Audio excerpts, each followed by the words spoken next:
Hey friend, have you ever walked into a store and noticed the difference between the employees and the managers?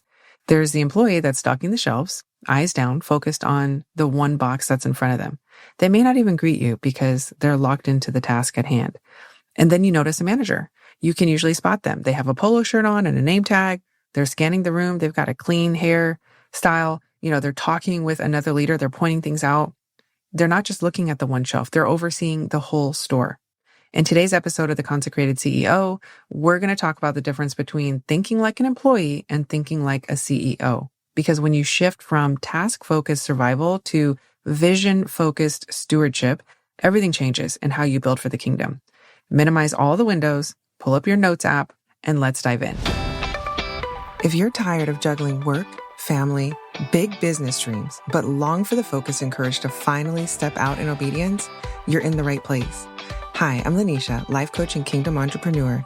I know what it takes to demolish fear and rise in bold identity while building a business that glorifies God and leaves a harvest that outlives you. Are you ready to dive in? Grab your journal and cup of joe because we're going straight from the secret place into strategy. It's time to build boldly. Hey friend, quick pause for a super exciting announcement. We have a Facebook group for Christian women entrepreneurs. This is the Consecrated CEO community.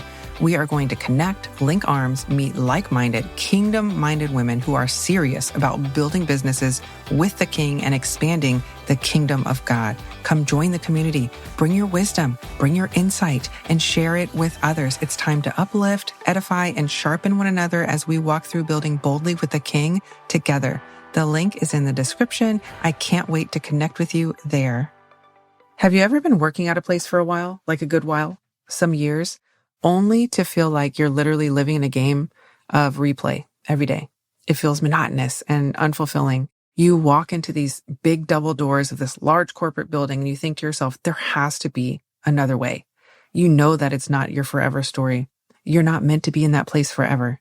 It's funny, I start thinking of Belle from Beauty and the Beast when she sings, "There must be more to this provincial life." But anyway, that song's going to be stuck in your head all day. You're welcome. But in all seriousness, you just know that there's something much bigger you're supposed to be doing, and what you're doing in that moment isn't your true purpose. Now, the Lord won't waste anything that you're doing. He will absolutely use it. Let me ask you this.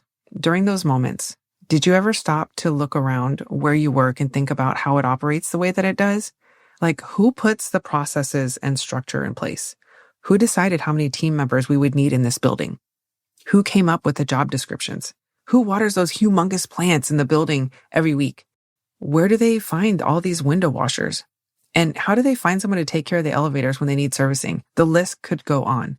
I'm asking you these things to see where your observation and perspective is. And just with that, let's hit today's points. Point number 1. Employees manage the moment. CEOs lead with vision. Employees, they show up when told. They do what's assigned and wait for instruction. Now, hear me when I say this. We have all been employees at some point, and some of us are still employees. In order to be a business owner, it's best to have the perspective and the knowledge of an employee so that you know how everyone thinks and what each role does for the team. The way that I was able to relate to this is knowing what it was like to be a medical assistant for 15 years before I was a nurse, knowing how to work the front desk and the clinics, knowing how to do inventory and all the things in the back end. I knew how to work every area of different clinics before I went inpatient. And then I learned the ins and out of how the hospital operated, how staffing was chosen and budgeted. This also allowed me to see employees think in their scope of practice. I would notice that some nurses would stock crazy amount of supplies in their patient rooms only to be thrown away when the patient is discharged. They had never even been used, but it was because they couldn't be reused due to infection control. Huge amounts of waste that add up to increased supply costs for the hospital. That is how I noticed when leadership stepped in, right? I noticed how leadership operated, how they disseminated information in a way that was very strategic.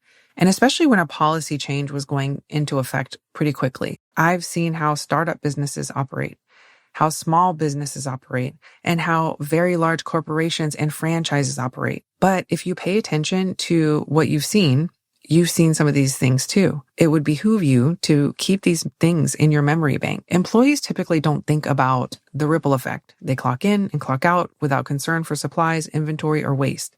CEOs think differently. Every resource matters. Every decision shapes the future of the company. And when you know the cost of something, you think twice about throwing away that paper clip. This is true in both business and ministry. An employee or a volunteer, they might serve on a Sunday as a greeter and not really think much of it. A CEO-minded leader thinks, how does this person in this role make a difference that ripples into discipleship, community impact, or kingdom expansion? That greeter may very well be the face that keeps someone coming back the next Sunday. That greeter may shake the hand of a person who really needed to be seen that day. Let me share this scripture with you. Proverbs 29:18. When there is no vision, the people perish, but he that keepeth the law, happy is he. Without vision, there's waste, there's loss, and there's lack of direction. Luke 16, verse 10 through 11. One who is faithful in very little is also faithful in much. If then you have not been faithful in the unrighteous wealth, who will entrust you the true riches? Now, CEOs tend to seek God, right, for vision. We as Christian kingdom CEOs seek God for vision, and then we move in obedience. Point number 2, employees focus on tasks. CEOs build with strategy. Employees think about what needs to be done for the day. CEOs think about how today's actions build for the future. An employee stocks shelves without caring or thinking about overhead or sales margins for the week. A CEO is going to study the supply chains, the profit margins, and customer experience because they know that every detail impacts sustainability. How is management handling that overturn in the staff? Is there enough staff to cover the shifts? Or are the same people getting burnt out from picking up all of the additional shifts? What is the morale like? Are people being appreciated for what they're doing? Spiritually, thinking like a CEO looks like moving beyond just serving or checking the box to asking, what strategy will bring multiplication to the kingdom? How can we duplicate what worked? And then do it again and again. And then when you expand the level of servitude that you offer, you can serve on a much larger scale. You move from serving one person to many. That is scaling for the kingdom. This also requires elevation. As CEOs, we don't just work in the weeds. We arise with God to see the whole vision. As he gives us the plans step by step by step, he leads our step, right? He guides our path. The best example that I can give is what the Lord shared with me one morning in my time with him. Close your eyes for a minute if you can, if you're not driving. Imagine putting yourself as the pebble inside of a slingshot. And as the slingshot is pulled back, you begin to see the horizon of your vision spread and expand beyond what you could see before. Like zooming out so you can see the whole picture. Just imagine yourself inside of that slingshot. So once the vision is clear, you can then write the strategies. You, of course, sit with the Lord and pray and talk about your vision and then write it. Vision is also something that needs to be stewarded. The Lord is trusting you with the vision. He will also give you the resources and the wisdom to see it go forth in the natural. He's already laid the groundwork in the spirit, and he's already prepared your steps.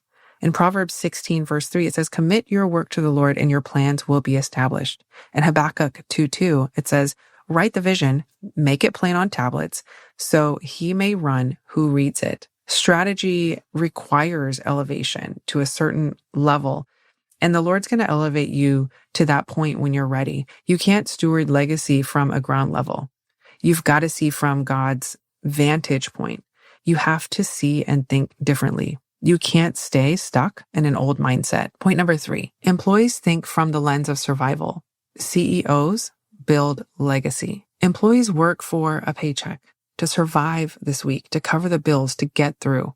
CEOs think beyond the week into generational impact. This is a mindset and thought process that goes beyond how I'm getting by today or this week or this month. This goes beyond what's our emergency fund. This is the type of planning that thinks about the futures of the generation, your children, your children's children, and their children's children, and so on. Proverbs 13:22 says, a good man leaves an inheritance to his children's children. This isn't just about money, it's about legacy. God expects us to build with generational vision. In the book of Exodus, when Moses was leading the people out of Egypt, I was just going over this with my son this morning, he knew what he was doing was impacting generations of bloodlines. He knew that his calling was far beyond himself. This legacy mindset leads you into generating wealth to build and leave a lasting inheritance, building a reputation to leave a legacy, and instilling wisdom into your bloodline. All of this equates to a kingdom impact that outlasts you. Remember the story of the servant who buried the money he was given in Matthew 25? And if you don't remember, I'll just give you a really short version, but I want you to add this to your homework this week and go read it in Matthew 25, verses 14 through 30. This is the story of a master who entrusted his servants with money, aka talents. A talent in Israel was basically 100 pounds in silver or 200 pounds in gold. So imagine your body weight in gold or silver. This is what the master gave his servants. And basically, one servant gets 5 talents and makes 5 more. One servant gets 2 talents and makes 2 more.